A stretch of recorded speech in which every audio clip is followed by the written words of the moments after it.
J'ai Jean-François, Sophie, Nancy qui sont là. Bonjour, je suis contente de vous voir. Je suis contente que vous preniez du temps pour apprendre des choses ou réapprendre ou réviser parce qu'il y a sûrement des affaires que je vais vous dire que vous savez déjà, mais que peut-être que vous ne faites pas, comme la très grande majorité des gens, incluant moi-même, je l'avoue. Salut Marie-Ève! Je me confesse à vous ce midi, et oui, je connais toutes les techniques et je ne les fais pas toujours tout le temps. Puis je pense que c'est normal. Fait que c'est bon de prendre un petit moment ensemble pour réviser ces notions-là et en apprendre possiblement des nouvelles aussi. Fait que je veux commencer avec la question qui tue.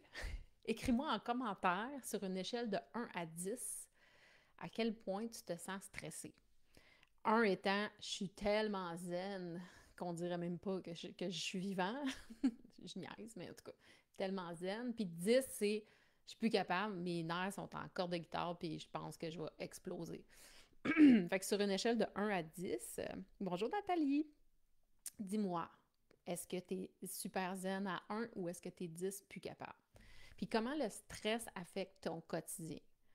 C'est quoi les symptômes qui vont te rendre la vie difficile dans ton quotidien, dans ta routine, dans ta vie de tous les jours? Parce qu'aujourd'hui, on va parler d'apaiser le système nerveux. Mais d'abord, le stress et l'anxiété, c'est quoi? Parce que c'est pas tout à fait la même affaire. Tu sais, souvent, on les met dans le même bateau, mais c'est pas tout à fait pareil.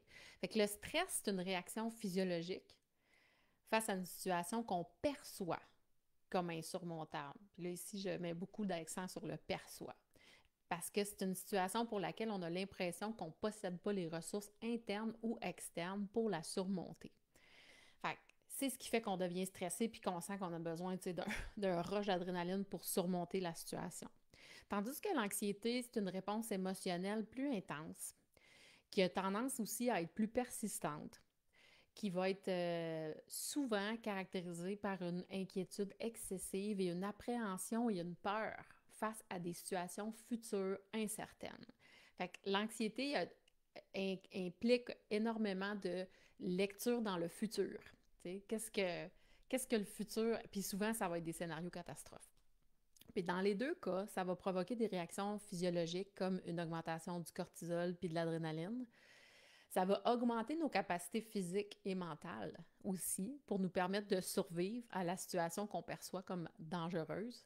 C'est-à-dire si on a besoin de combattre un ennemi, que ce soit un ennemi dans le monde cognitif ou un vrai ennemi dans le monde physique, ce qui est beaucoup plus rare dans notre société maintenant, ou nous permettre aussi de fuir.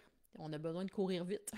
Versus quand on est dans notre système parasympathique où est-ce qu'on peut se reposer et digérer.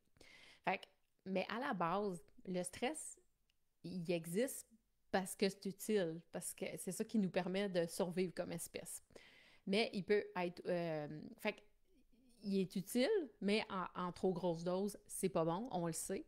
Mais ça peut être considéré comme une réaction normale à des défis ou peut-être ça peut être même motivant dans certaines situations. Mais quand il y en a trop, ah, salut Nancy, salut Isabelle, quand il y en a trop, c'est dommageable pour la santé physique et mentale parce que ça impacte notre métabolisme, ça crée de l'inflammation, puis tout ça aussi va nuire à notre précieux microbiote et à notre sommeil, etc. Fait que selon le American Institute of Stress, il y a environ 75 à 90 des consultations médicales qui sont liées au stress d'une manière ou d'une autre. OK? Puis ça va inclure des problèmes de santé comme les maladies cardiovasculaires, les troubles gastro-intestinaux, les troubles du sommeil, puis les troubles mentaux comme la dépression puis l'anxiété, puis plein d'autres choses aussi, là. Il y a même des cancers qui sont liés au stress. Parce que aussi, le stress chronique peut affaiblir le système immunitaire, augmenter l'inflammation dans le corps, avoir un impact négatif sur la gestion des maladies existantes aussi.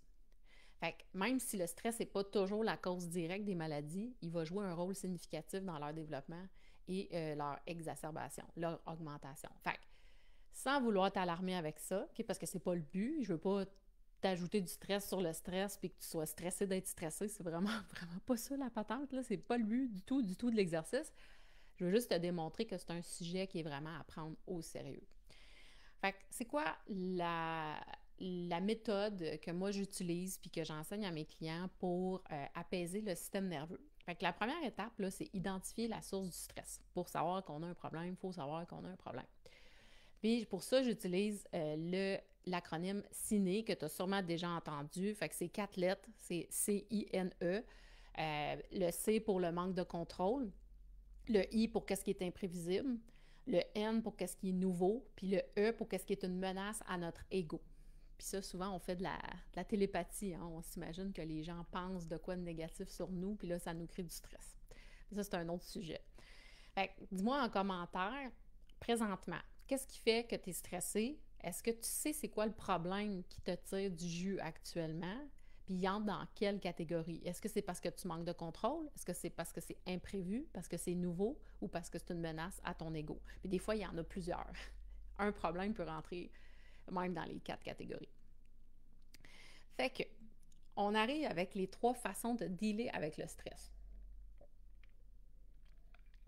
Je simplifie énormément, OK? Je sais que quand je dis 3 façons, c'est comme, il y en a bien plus que ça, ouais.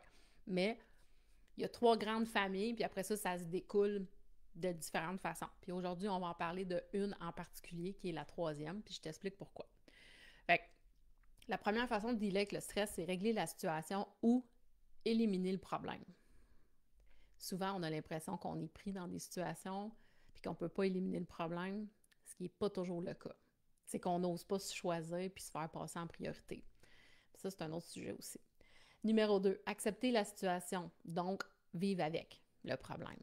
Bien, à ce moment-là, il faut changer notre perspective grâce à nos pensées, la pleine conscience, c'est-à-dire reprendre le contrôle de nos pensées négatives automatiques, bref, faire le ménage dans notre tête. Ça, c'est le 2e, accepter, être dans l'acceptation.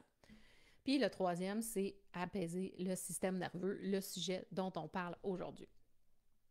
Mais ceci dit, l'apaisement du système nerveux, OK, c'est comme de mettre un band-aid, là, un plaster, un bandage sur une punaise que tu as planté dans le derrière, un clou, n'importe quoi que tu aurais planté dans la peau, là, ben, tu mets un bandage dessus.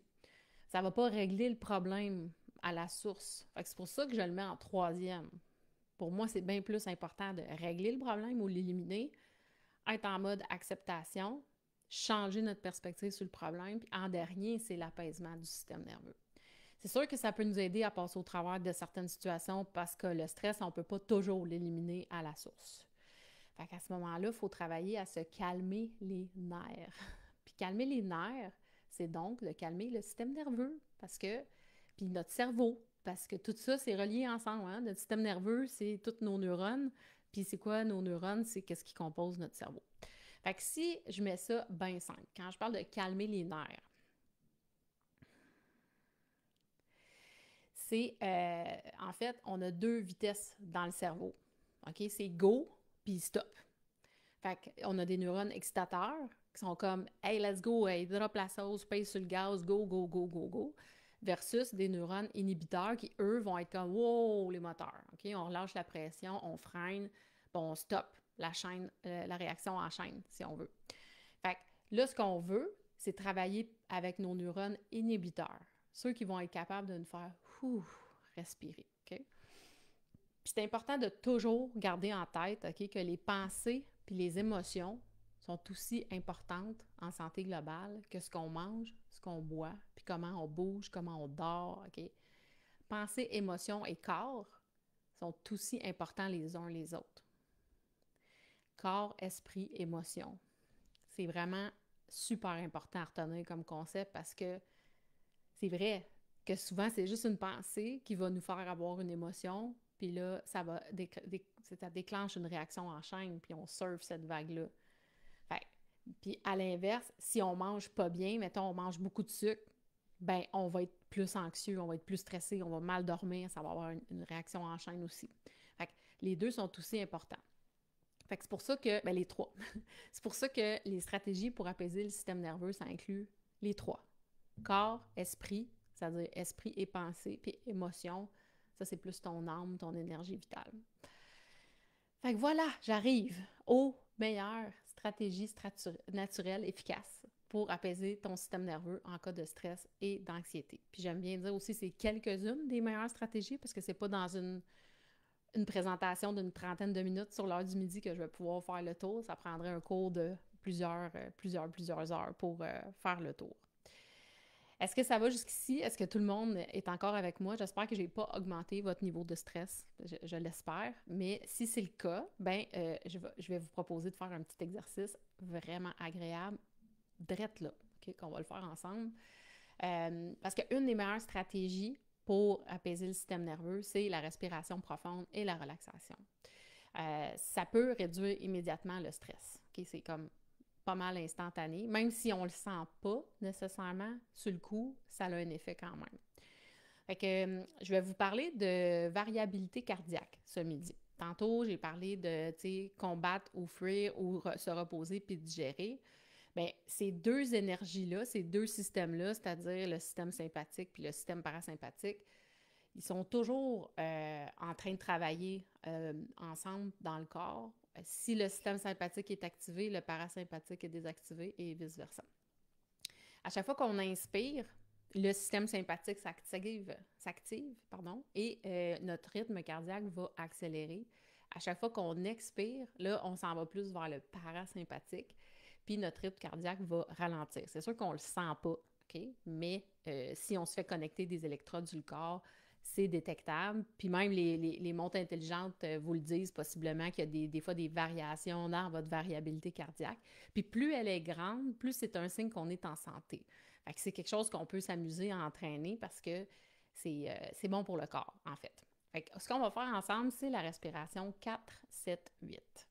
C'est une technique de respiration où est-ce qu'on inspire pendant 4 secondes, on retient notre souffle pendant 7, puis on expire pendant 8. On va le faire pendant 5 cycles. Si jamais tu es dans un lieu public et tu ne peux pas fermer tes yeux puis tu m'écoutes avec des écouteurs, c'est pas grave, tu as juste à fixer un point. Puis ça, c'est un exercice que tu peux faire quand tu es dans le fil, à l'épicerie, quand tu es en train d'attendre ton enfant dans l'auto parce que tu y fais un lift. Tu peux faire ça n'importe où, puis c'est vraiment, vraiment pas long, puis ça fonctionne, ça fait vraiment du bien. Fait qu'on va le faire ensemble. Êtes-vous prêts? J'espère. Fait qu'on va prendre premièrement 2 respirations lentes, puis après ça, on va faire 5 fois le cycle 4, 7, 8. OK? Fait qu'on y va. Fait que je t'invite à fermer les yeux si c'est pas déjà fait ou à fixer un point devant toi. Puis c'est important que ton regard reste fixe pendant tout l'exercice si tu veux tirer le meilleur parti de la... Ouais, j'ai Isabelle qui est contente. Hein? On aime ça faire ça, cet exercice-là. Fait que, on y va. On va prendre une grande inspiration. Et on expire. Encore une fois, on inspire. Et on expire. Puis là, on va compter. On inspire. 2, 3, 4. Et on retient.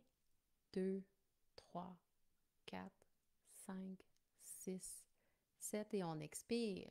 2, 3, 4, 5, 6, 7, 8. On inspire. 2, 3, 4. On retient. 2, 3, 4, 5, 6, 7. Et on expire. 2, 3, 4, 5, 6, 7, 8. On inspire. 2, 3, 4. On retient. 2, 3, 4, 5, 6, 7. Et on expire. 2, 3, 4, 5, 6, 7, 8. On inspire. 2, 3, 4. On retient. 2, 3, 4, 5, 6, 7. Et on expire. 2, 3, 4, 5, 6, 7, 8. Une dernière fois, on inspire. 2, 3, 4. On retient. 2, 3, 4, 5, 6, 7. Et on expire. 2, 3, 4, 5, 6, 7, 8. On peut prendre une grande inspiration naturelle. Et on expire. Puis quand tu es prêt, prête, tu peux ouvrir les yeux.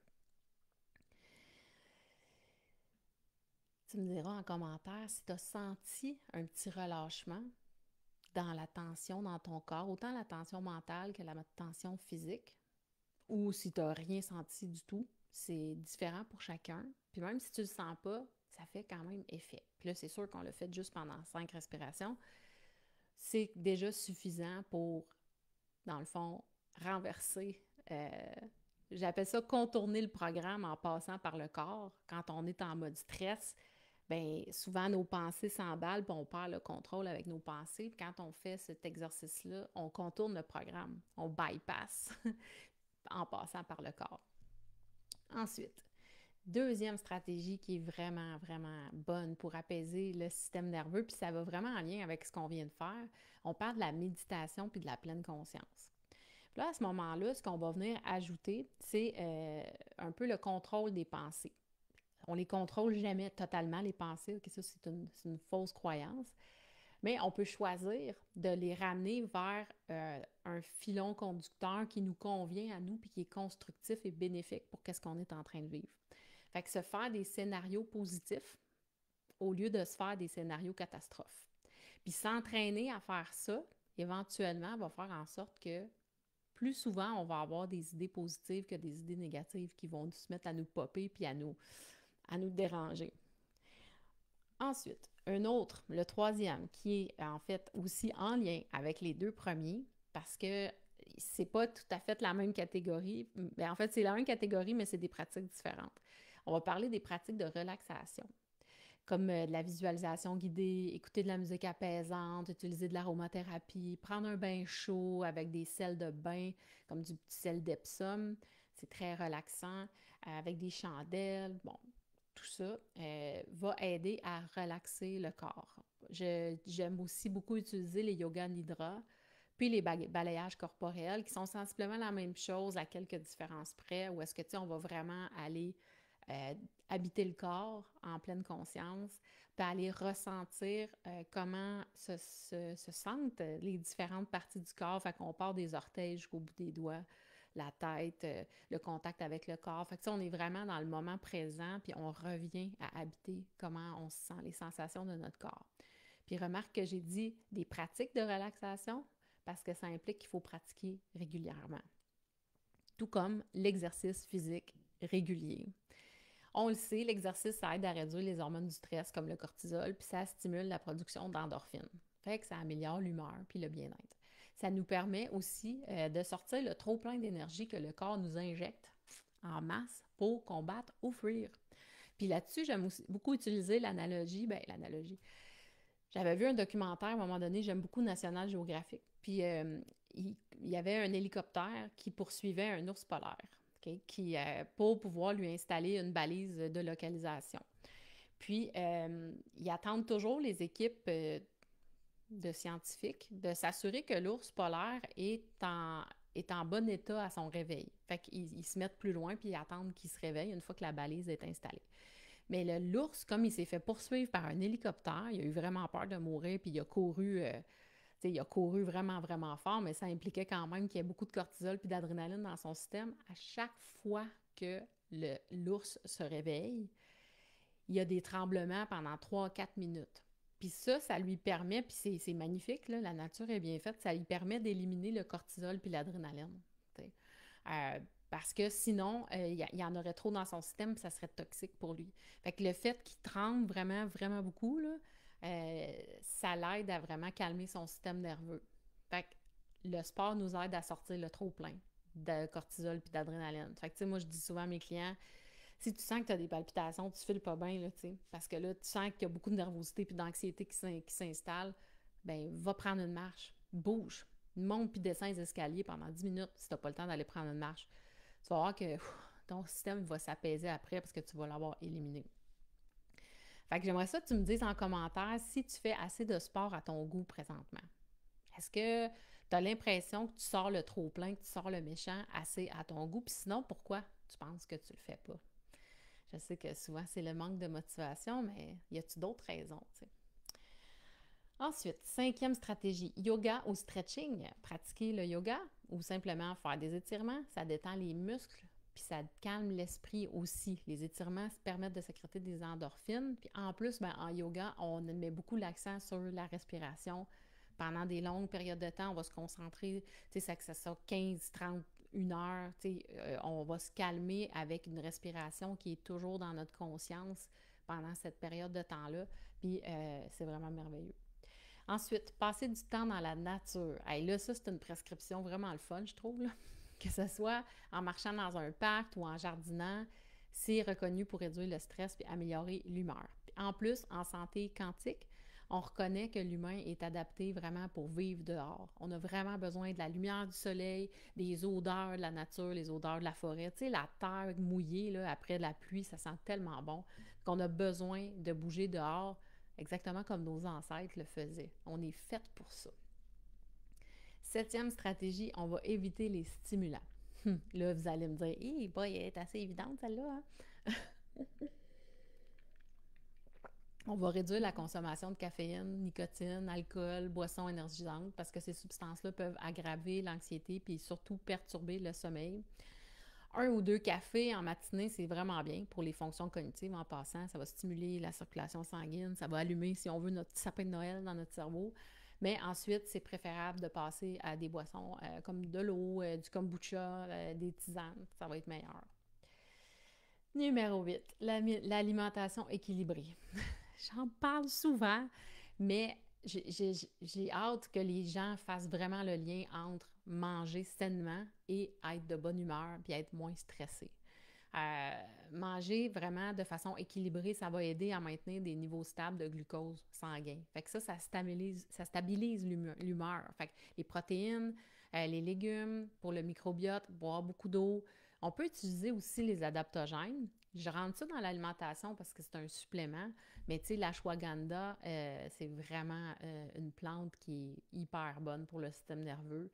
Le GABA, qui est un supplément, en fait, c'est une substance qu'on a déjà dans notre corps, mais qui aide énormément à apaiser le système nerveux, qu'on peut l'utiliser en supplément, la camomille. Puis tous les aliments qui comprennent du tryptophane, parce que le tryptophane, c'est comme un bloc de construction qui nous amène à fabriquer de la sérotonine. C'est un précurseur de la sérotonine. Puis ça, il y en a dans plein de sources alimentaires qui sont hyper saines, comme, bon, la viande, ça dépend des gens, il y en a qui n'en mangent pas, c'est correct aussi. Il y a la dinde qui contient beaucoup de tryptophane, les poissons, saumon et thon, les fruits de mer, les crevettes, les moules. Les produits laitiers, je ne les recommande pas beaucoup parce que ça crée de l'inflammation, mais le yogourt, vraiment super, une bonne source de tryptophane. Les œufs, les légumineuses, les noix, les amandes, les noix de cajou, les arachides, les graines de tournesol, de sésame, puis les céréales complètes comme l'avoine, le riz brun, le quinoa. Fait que tout ça, c'est des sources de tryptophane qui vont aider à apaiser le système nerveux. Ensuite, on parle d'un sommeil de qualité. Il faut s'assurer de dormir suffisamment puis essayer de maintenir une routine de sommeil régulière pour favoriser un repos réparateur. Ne pas écouter des séries stressantes avant de se coucher, comme ce que je viens de faire, comme une grosse gaffe. J'ai embarqué dans une série de 8 épisodes et là, je vais me coucher puis je suis pas relax, pas en tout. Là, je suis là, faut plus que je fasse ça. Mais bon, la vie arrive, hein? Life happens and then you die. C'est une toune. Je pense que c'était-tu les Beastie Boys? S'il y en a qui savent c'est quoi le... Tu sais, Life happens and then you die. Je me rappelle pas c'est qui chantait ça, mais en tout cas, c'était une super bonne toune. Je vois Mélanie qui demande c'est quoi manger sainement? Il y a tellement de versions différentes de manger sainement. C'est une bonne question. En fait, quand on parle de santé cérébrale, puis même à l'université Harvard où j'ai fait mes formations, une de mes formations en santé globale, ce qui était recommandé, c'était la cuisine méditerranéenne. Et moi, j'ajoute métabolique au nom parce que dans la cuisine méditerranéenne, il y a quand même encore beaucoup de glucides. Mais dans le métabolique, on va manger moins de glucides puis toujours des grains entiers. Pour moi, ça, dans toutes les études, il n'y a pas une étude qui est venue contredire ce mode alimentaire-là.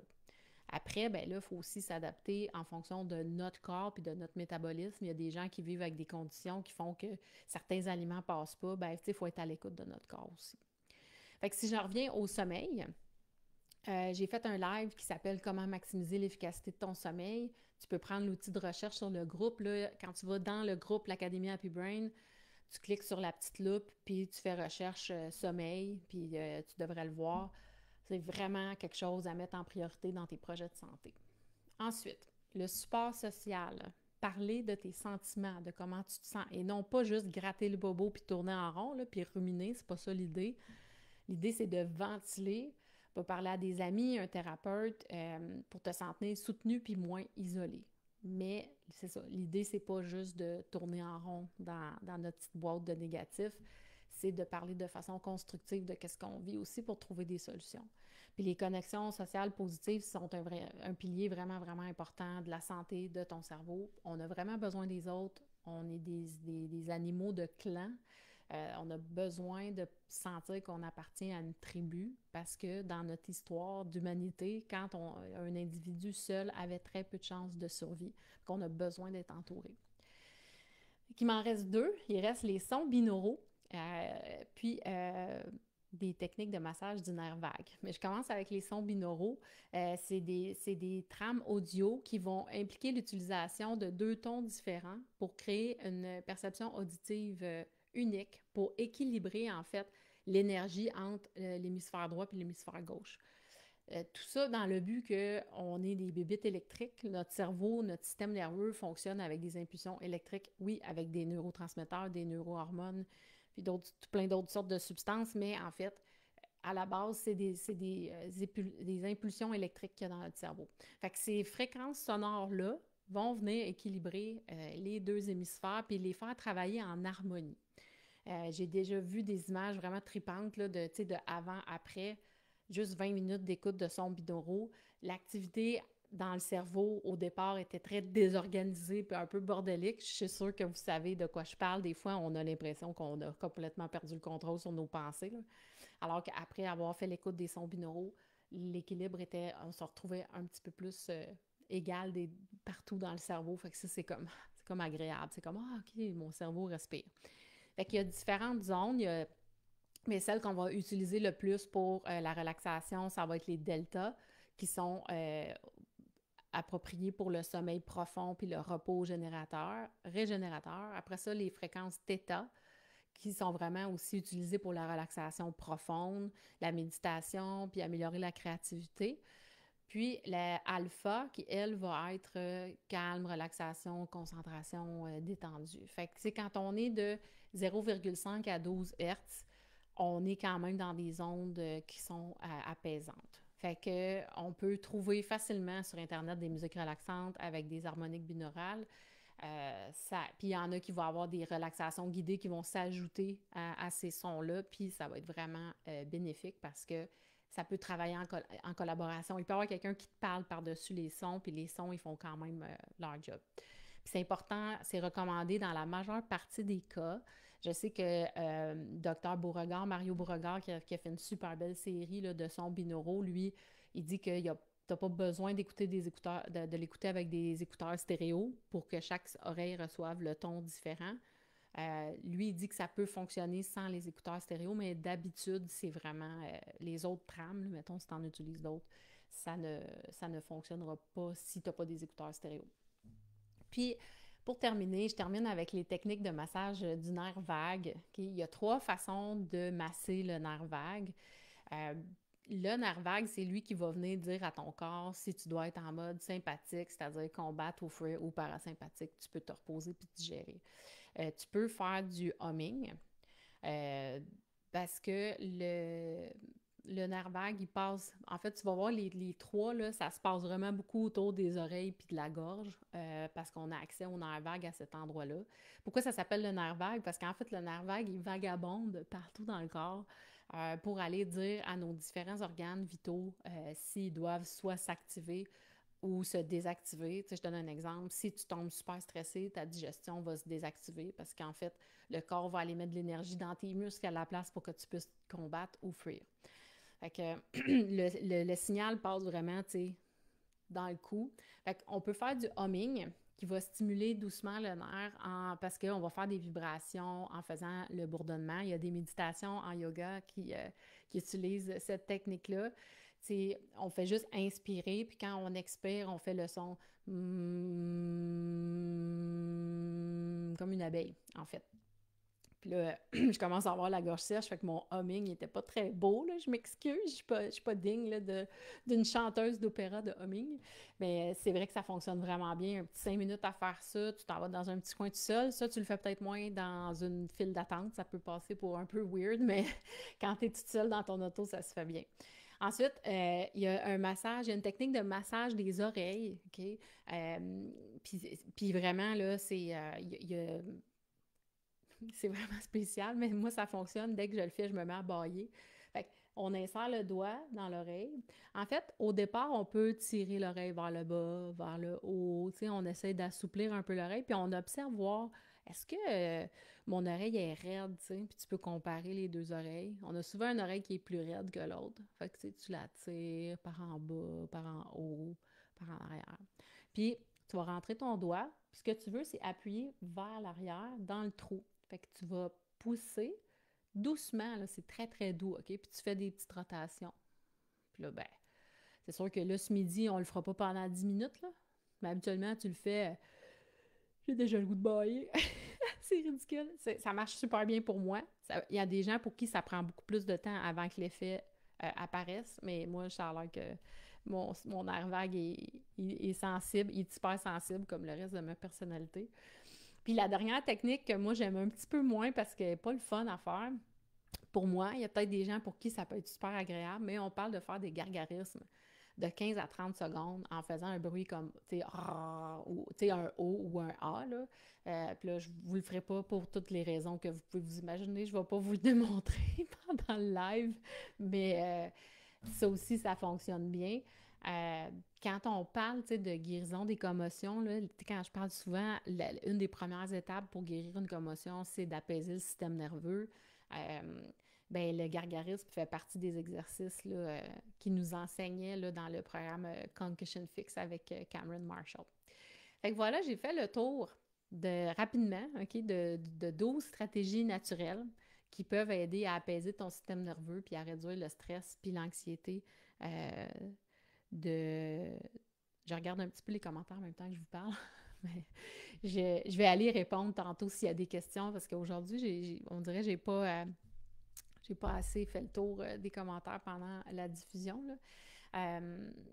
Fait que ce qu'on veut, c'est apaiser le système nerveux, réduire le stress, l'anxiété de manière significative si on utilise ces techniques-là sur une base régulière. T'sais, notre système nerveux, c'est un écosystème qui demande des soins soutenus puis beaucoup de bienveillance. C'est pas un projet que tu peux travailler en voulant avoir des résultats, puis en stressant sur les résultats, ça va être contre-productif. Puis je pense que juste vous le dire, ça fait bien du sens, là. J'ai pas besoin de vous le dire, mais des fois, c'est bon d'y repenser, OK? Fait que ça peut prendre du temps pour réussir à faire une différence. Il faut être vraiment patient. Puis voir ça comme si on apprivoisait un petit animal sauvage, un petit animal qui a un peu peur. Parce que si tu es dans une phase de stress intense dans ta vie, puis que ça fait des années, s'il y a de l'anxiété qui s'est ajoutée à ça, ton système nerveux, là, il est comme un petit écureuil, là, que dès qu'il entend un petit bruit, il fait le saut, puis tu sais, Fait qu'il faut vraiment y aller avec beaucoup de douceur puis de bienveillance, puis pas travailler en fonction des résultats, mais d'apprécier le processus. Tu sais, enjoy the ride, comme ils disent. Fait que c'est vraiment des actions répétées, de la persévérance, puis surtout la foi, la croyance ultime qu'on va y arriver. Parce que c'est à force de le faire que toutes les petites différences à chaque jour, ça va être comme des intérêts composés, là. Puis après 6 mois, toutes les petites choses que tu vas faire à tous les jours pour apaiser ton système nerveux, mettre ça en priorité aussi, ben éventuellement, ça va vraiment paraître. Fait que, en terminant, j'aimerais ça que tu me dises dans les commentaires lequel tu vas essayer dès maintenant pour apaiser ton système nerveux. Lequel des 12, tu sais, on a parlé de relaxation, de respiration, de méditation, le sport, l'alimentation, le nerf vague. Euh, Lequel de tous ceux-là tu as envie de mettre en application dès maintenant puis de le mettre dans ta routine quotidienne. Fait que j'ai hâte de voir ça dans les commentaires et je te souhaite un super fantastique après-midi et je vous embrasse, je vous aime. À bientôt les Happy Brain! N'hésitez pas à m'écrire si vous avez des questions, autant dans Messenger que dans les commentaires. Ça va me faire super plaisir. Moi, je suis là pour vous autres. Bon après-midi, bonne soirée ou bon matin, dépendamment de quand tu as écouté la diffusion. Bye bye!